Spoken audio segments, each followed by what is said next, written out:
गुरु प्यारी साध संगत जी, प्रेम से कहना धन निरंकार जी। आशा करती हूँ निरंकार दातार की कृपा से और सतगुरु माता जी के आशीर्वाद से आप सभी अच्छे होंगे। आज फिर मैं आपके लिए एक खूबसूरत सी साखी लेकर आई हूँ। चलिए आज की साखी सुनते हैं। साध संगत जी, एक महात्मा जी भक्ति कथाएं सुनाते थे। उनका कथाएं सुनाने का अंदाज बहुत अच्छा था और उनकी वाणी में बहुत प्रभाव था, इसीलिए उनके प्रवचन सुनने दूर दूर से लोग आते थे। महात्मा जी की ख्याति दूर दूर तक फैल गई। एक सेठ जी ने भी उनकी ख्याति सुनी। वो सेठ जी भी दान धर्म प्रवचन में बहुत रुचि रखते थे। अब सेठ जी भी महात्मा जी के प्रवचन सुनने के लिए पहुँचे, लेकिन सेठ जी ने अपना वेश बदल रखा था। सेठ जी ने मैले कुचैले कपड़े पहन लिए और उन्हें देखकर ऐसा लगता था कि जैसे वो एक मेहनतकश मजदूर हों। प्रतिदिन प्रवचन में आकर सेठ जी एक कोने में बैठ जाते थे और चुपचाप प्रवचन सुनते थे। अब प्रवचन में आने वाला एक व्यक्ति बहुत दिनों के बाद आया, तो महात्मा जी ने उससे पूछा कि वो इतने दिनों के बाद क्यों आए हैं। तो उस व्यक्ति ने महात्मा जी से कहा कि महात्मा जी, मेरा घर जलकर राख हो गया है, अब मेरे पास रहने को घर नहीं है। महात्मा जी ने प्रवचन सुनने वाले सभी से कहा कि इन पर ईश्वर ने अन्याय किया है, ईश्वर इनकी परीक्षा लेना चाहते हैं। क्या आप अपने साथी की सहायता करेंगे? वो आपकी भी परीक्षा ले रहे हैं, इसीलिए जो भी आपसे बन पड़े आप इनकी सहायता कीजिए। महात्मा जी ने एक चादर मंगवाई और वो चादर सबके आगे घुमाई गई। अब सभी ने, प्रवचन सुनने वालों में से सभी ने, उस चादर में कुछ ना कुछ पैसे डाले। अब मैले कपड़ों में बैठे सेठ जी ने 10,000 रुपये चादर में डाले। सबकी आंखें फटी की फटी रह गई। अब उनसे तो कोई उम्मीद ही नहीं लगा रहा था कि उनके पास इतने रुपए होंगे। सब समझते थे कि वो कंगाल और नीच पुरुष हैं और अपनी हैसियत के अनुसार पीछे बैठते हैं। सभी ने सेठ जी की दानशीलता की बड़ी प्रशंसा की, क्योंकि उनके बारे में अब सब जान चुके थे। अगले दिन सेठ जी फिर उसी तरह से मैले कपड़ों में आए और अपने स्वभाव के अनुसार सबसे पीछे जाकर बैठ गए।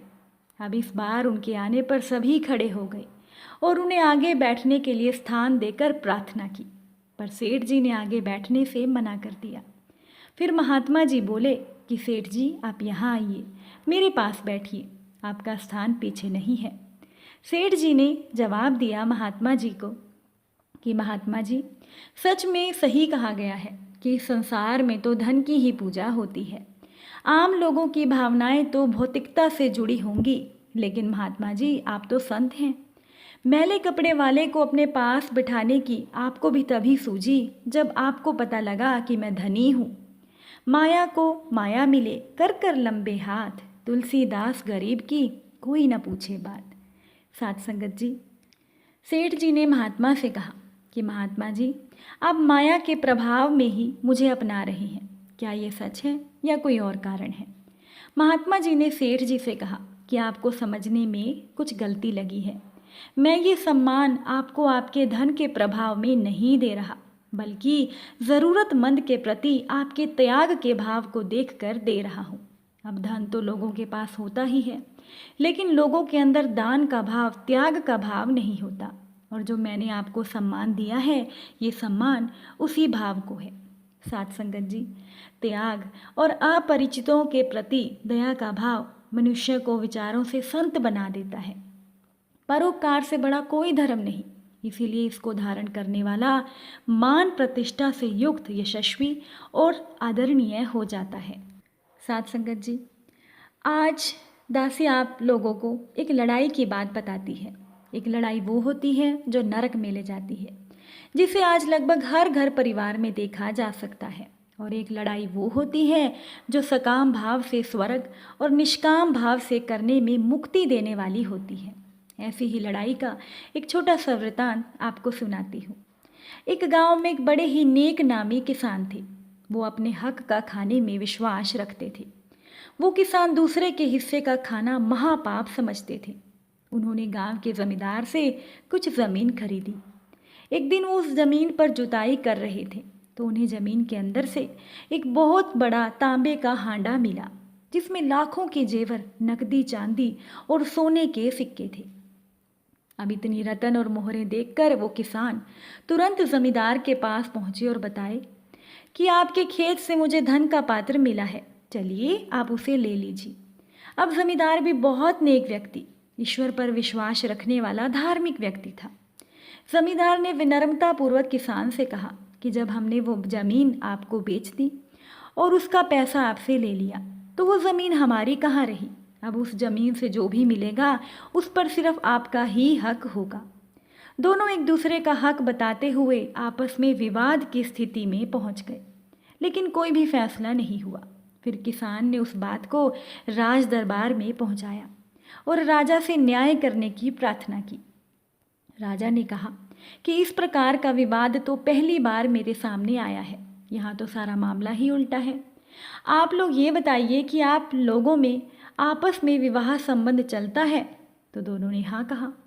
फिर किसान से राजा ने पूछा कि आपके घर लड़का है या लड़की? तो किसान ने कहा कि मेरे घर लड़की है। और ज़मींदार से पूछा गया तो उसने कहा कि मेरे घर लड़का है। तो राजा ने फैसला किया, किसान को कहा कि आप अपनी बेटी की शादी ज़मींदार के बेटे से कर दें और सारा मिला हुआ धन अपनी बेटी को दहेज में दे दें। इस पर ज़मींदार ने कहा कि मैं धन नहीं लूँगा। तो राजा ने कहा कि धन आपको कहाँ दिया जा रहा है, वो तो ये किसान अपनी बेटी को देंगे।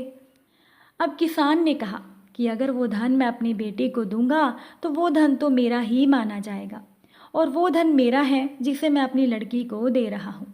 तब राजा ने कहा कि वो लड़की तुम्हारी कहाँ रही, वो तो वहाँ जहाँ उसकी शादी होगी वो धन तो वहाँ चला जाएगा। इस प्रकार राजा का फैसला सुनकर दोनों संतुष्ट हो गए। साथ संगत जी, ये लड़ाई मुक्ति देने वाली है। ऐसी ही लड़ाई हम सभी को लड़नी चाहिए। वर्तमान की लड़ाई नरक में ले जाने वाली है। अब संयुक्त परिवार होता है जिसमें स्त्रियां रोटी बनाती हैं और वो कहती हैं कि आज तुम बना लो, तो दूसरी कहती है आज तुम बना लो। दो भाई एक ही माता पिता से ही जन्म लिए हुए, एक सर्विस बिजनेस कुछ करने वाला, उसके पास पैसा आ गया। अब दूसरे का घर गृहस्थी खेती बाड़ी में लगा है। जो खेती करता है खेत में जो पैदा होता है दोनों का हिस्सा होता है, लेकिन जो सर्विस करता है, जो बिजनेस करता है, वो जो भी पैसे कमाता है उसके हिस्से का पैसा दूसरे भाई के हिस्से में नहीं जाता, जिससे कि एक भाई के बच्चे जिनके पूर्वज एक ही हैं वो अच्छे कपड़े, भोजन और रहन सहन के अधिकारी हैं और दूसरे के बच्चे गरीब क्योंकि वो गृहस्थ है। ये झगड़े हमें नरक में लेकर जाते हैं और इनसे बचना ही सब कुछ है। साथ संगत जी, त्याग ही सबसे महत्वपूर्ण है जो हमें आज ज़रूरत है। उसकी पूर्ति के बाद धनार्जन करना ऐसी दशा में कि हमारे ही कोई जीते जी धन के अभाव में कपड़े तक नहीं पहन सकता। साथ संगत जी, ये स्थिति कदापि उच्च कोटि की नहीं कही जा सकती। स्वार्थ में भक्ति नहीं होती, त्याग में भक्ति होती है। जीते जी त्याग करोगे तो पुण्य के भागी बनोगे, वरना त्याग तो ये प्रकृति अपने आप करवा लेगी, चाहे जितना संचय करो, क्योंकि साथ में तो कुछ नहीं जाता। हाँ, मरने के बाद त्याग का कोई महत्व, कोई भी पुण्य हमें नहीं मिलता।